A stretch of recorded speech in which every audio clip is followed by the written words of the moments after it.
guys, this is Vijay, biology lecturer from Ailabad Junior College. So in this session today we are going to discuss about Unit 1 Living World, few past or previous year question papers in detail. Let's start.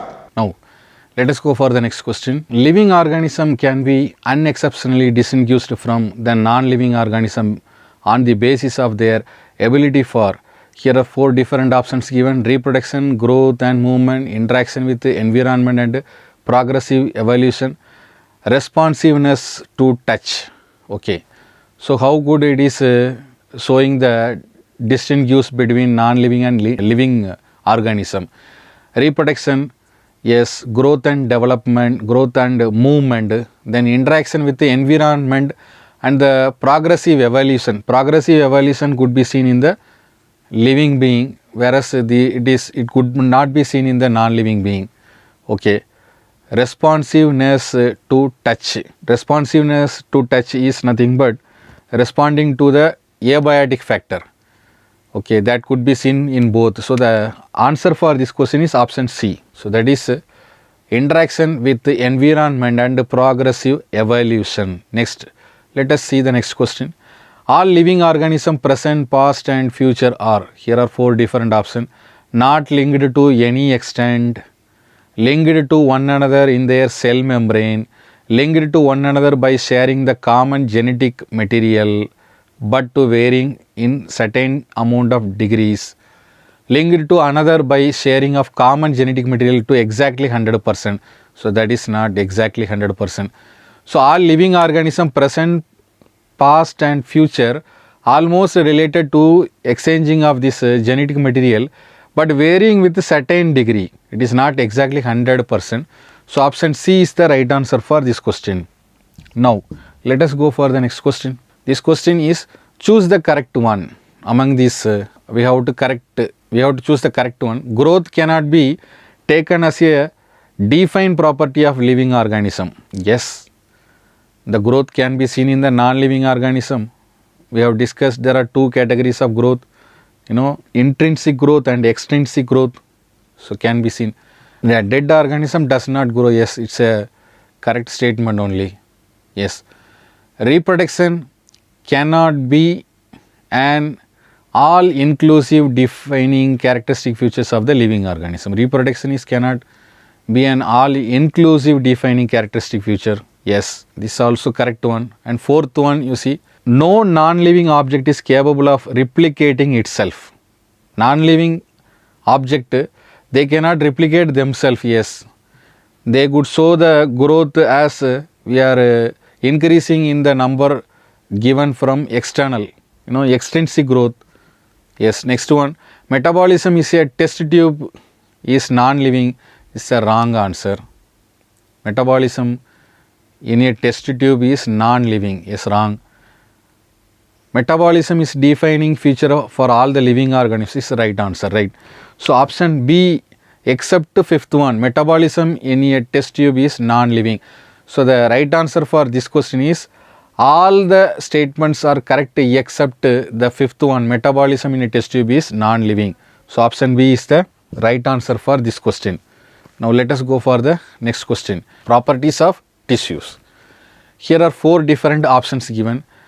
Are present in the constituent cell, or due to the similar cells in them, or due to their similar origin, they arise as a result of interaction among the constituent cells. So the properties of tissues are, they are present in the constituent cell. They are not present in the constituent cell but arise as a result of interaction among the constituent. They arise from the similar cell or arise from the neighboring cell. So that is the property of tissue. So option D is the right answer for this question. Now let us go for the next question. The growth and reproduction are mutually exclusive events in. Growth and reproduction are mutually exclusive events in. Here are four different options: plants, animals, higher animals and plants, lower organism. Yes.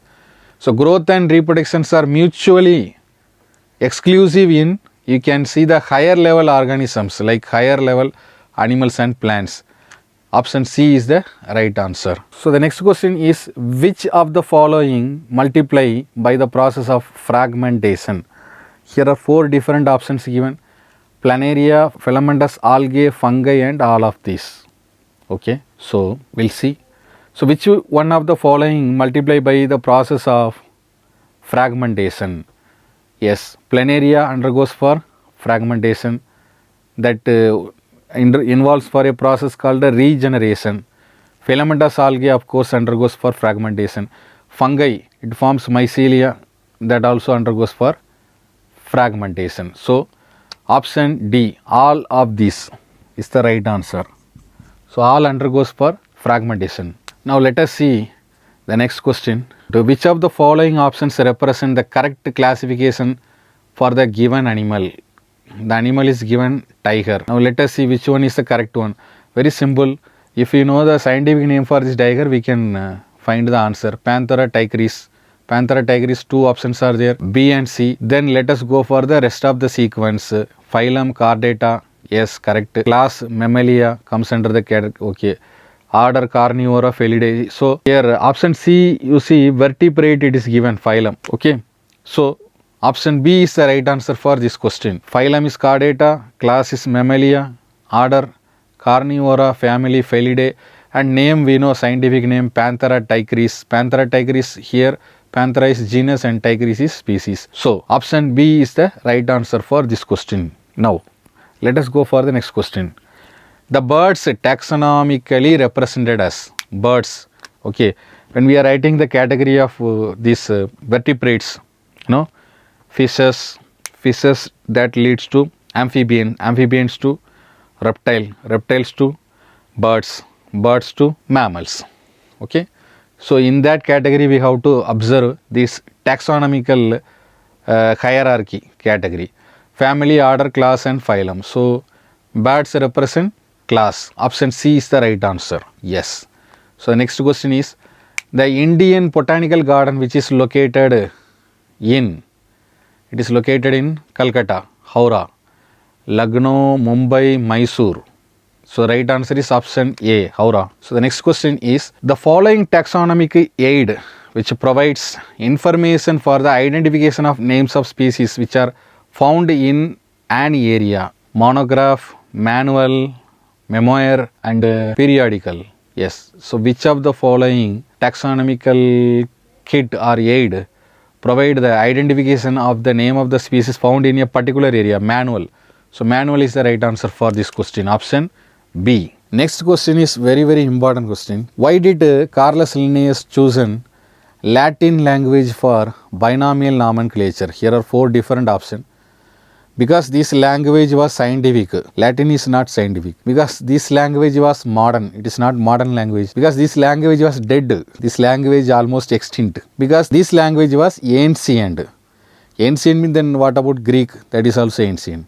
So Latin language is one of the language that was dead. So that could easily communicate the rest of the other continent to able to pronounce with a particular name of the organism. So in that reason he has chosen. So option C is the right answer for this question. This language was dead. Let us go for the next question. The binomial nomenclature was given by, here are 4 different options given: Lamarck, Ernst Mayr, Carolus Linnaeus. Binomial nomenclature is Carolus Linnaeus is the right answer. And Lamarck, who coined the term biology, Ernst Mayr, who is related to the term species. So the right answer is option C, Carolus Linnaeus. Let us go for the next question. Which one of the following organism is scientifically correctly named, correctly printed according to the international rules of nomenclature and correctly described? Here 4 different species are given, 4 different organisms are given, and which one is correctly pronounced, correctly printed and correctly mentioned, described? Musca domestica, the common house lizard, a reptile. Musca domestica is not reptile, it is a mosquito. Option B, Plasmodium falciparum is one of the protozoa that causes the malaria by female Anopheles mosquito. Yes, next one. So B is right. Let us see the scientific name, how it is written. First letter genus P, capital P, and F, small letter starting with the species. So this is and italic font. So Plasmodium falciparum, B, option B is right answer. C, Felis tigris, the Indian tiger well protected in Gir forest. Felis tigris, it is called Panthera tigris. Okay, so option B is the right answer. E. coli, common bacteria present in human intestine. Full name Endamoeba coli. It is not Endamoeba coli, it is Escherichia coli. Escherichia coli. Okay. Escherichia coli. Okay. So option B is the right answer. Plasmodium falciparum, a protozoan pathogen which is causing most serious type of malaria by female Anopheles mosquito. Option B is the right answer for this question. Now let us go for the next question. So the next question is exclusive character of human being which separate human from other organism. Consciousness, self-regulation, self-consciousness. Consciousness can be seen in any organism other than human being. Consciousness can be seen. Consciousness is nothing but feeling. Okay. Self-regulation, self-consciousness can be seen only in human being. Option B and option C, both B and C. Option D, not self-regulation, only self-consciousness. So for this question, option C is the right answer. Self-consciousness. Self-consciousness is the right answer for this question. Next, who has been called as the Darwin of 20th century? Who has been called as the Darwin of 20th century? Carolus Linnaeus, Mayer, Mayer's, Aristotle. 20th century is Mayer, who coined the term species. So option B is the right answer for this question. Now let us go for the next question. Which one has the real existence? Phylum, class, genus. Yes, when we are comparing to all these different category of taxonomy, species is the real existence. Option D. Next question is sensitivity is the meaning of sensitivity. Ability to grow, it is not sensitivity. Ability to reproduce, it is not meaning, exact meaning. Ability to capture sunlight. Okay. And option C, ability to detect the changes. Yes. See, sensitivity is nothing but it is related to the stimuli, and according to the stimuli, how far the organism responding. So ability to detect the changes according to the in the environment, or according to the environment. Option C is the right answer for this question. Now let us go for the next question. So homeostasis is, here are 4 different options. Tendency to change with the change in environment, change in the environment. Tendency to resist the change or self-regulatory. An organism, they could able to do self-regulatory mechanism according to change in environment. Disturbance in the regularity control. Disturbance, it is not disturbance. Plants and animal extract used in homeopathy.